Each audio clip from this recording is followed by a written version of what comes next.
Hola, buenas. Mi nombre es Victoria Sapcarina y quería aprovechar esta oportunidad para dar las gracias a Indepcie y al proyecto 3L Mindset por darme la oportunidad de hacer esta entrevista a modo de reflexión eh, sobre el ámbito de la migración en general y en este caso sobre mi experiencia personal como migrante.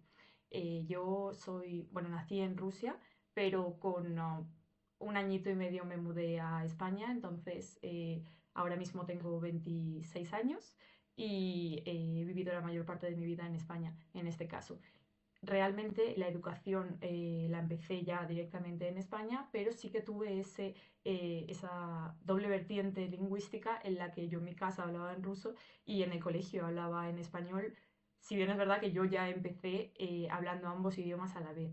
Es decir, no tuve esas dificultades de tener que empezar a aprender un idioma cuando mi idioma base ya era otro, sino que en este caso yo empecé con ambos idiomas al mismo nivel a la vez. Entonces sí que me podría considerar bilingüe en este sentido. Y respecto a las razones para esta migración, yo me mudé a España, bueno, mis padres realmente me trajeron a España por motivos de trabajo, porque al final esperas un futuro mejor para tus hijos. Yo tenía también, bueno, tengo a mi hermana, que en este caso sí que tenía 8 años, ella sí que llegó a tener esta educación en Rusia, en cambio yo pues ya empecé directamente mi educación en España. Entonces, respecto a la experiencia educativa y a las diferencias, sobre todo que podría decir en este caso hasta donde yo conozco, diferencias de educativas respecto a España y Rusia, diría que, bueno, realmente en Rusia la educación es mucho más estricta y la mayor diferencia diría que es el respeto hacia el profesor, sobre todo.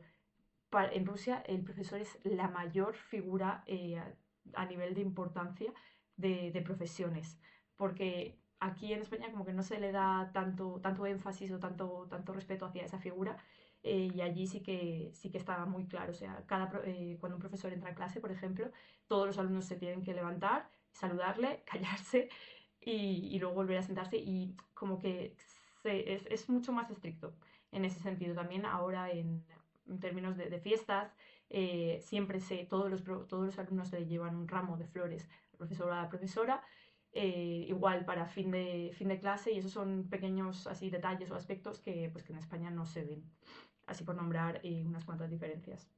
Después, en cuanto a dificultades o retos en el aprendizaje que haya podido tener, en mi caso, como he comentado, no habría dificultades lingüísticas porque yo ya empecé hablando español prácticamente desde muy pequeñita, pero sí que es verdad que a lo mejor al principio sí que podía tener cierto acento, o sí que, sobre todo por el apellido, ¿no? O sea, yo me apellido Victoria Shapkarina, el apellido es ruso. Y ya desde el principio se notaba que tú eres la diferente, ¿no? En clase, que no eres de España en términos de edad. Sobre todo cuando tú eres muy pequeñito y empiezas una educación en el que tú eres el diferente, sí que puede llegar a ser complicado en términos de acoso, del famoso bullying, ¿no? Y sí que podría nombrar esto como dificultad, pero al final se pueden afrontar bien estas diferencias, te integras bien en los grupos. Sí que es cierto que a lo mejor si hubiera venido más tarde a España, como es el caso de mi hermana, ¿no? Mi hermana ya estuvo aquí, bueno, se mudó con 8 años. Ella sí que notó más diferencias culturales, sobre todo porque ella ya estaba habituada a un idioma, a una cultura y estaba asociada a los valores de allí. Entonces, sobre todo es eso, el tema del acoso, del bullying y sobre todo para gente que viene de fuera, idioma. O sea, el idioma es muy importante, es lo primero que deberías intentar aprender desde mi punto de vista, intentar reforzar eso para poder integrarte bien y para poder formar parte activa de la sociedad en la que ahora estás viviendo. Y como último, para cerrar, me gustaría mandar un mensaje a los migrantes también que inicien en estos procesos educativos, ya sea siendo adulto o, en mi caso, como niño o niña.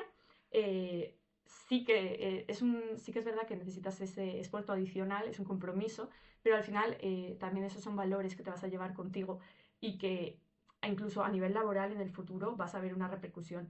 Yo, por ejemplo, en mi caso personal, de pequeñita sí que me veía a la diferente, sí que intentaba pues meterme más en el grupo y dejar más atrás la cultura rusa, y a día de hoy agradezco muchísimo haber tenido ambas vertientes porque me ha hecho aprender el doble, por decirlo así, me ha hecho abrir mis horizontes para... para ir más allá de lo que conozco, e incluso a nivel laboral lo que me ha hecho es aportarme un idioma más, ¿no? O sea, yo ahora mismo soy bilingüe, tanto en ruso como en español, ya es una ventaja laboral en mi campo, por ejemplo, entonces pues siempre es bienvenido. Y pues desde aquí quería lanzar un mensaje de ánimo a todas esas personas que vayan a afrontar ahora ese proceso educativo o estén en ese proceso migratorio, y que al final eso también forma parte de nosotros y nos constituye como las personas que llegamos a ser. Nada, muchas gracias y un saludo desde aquí.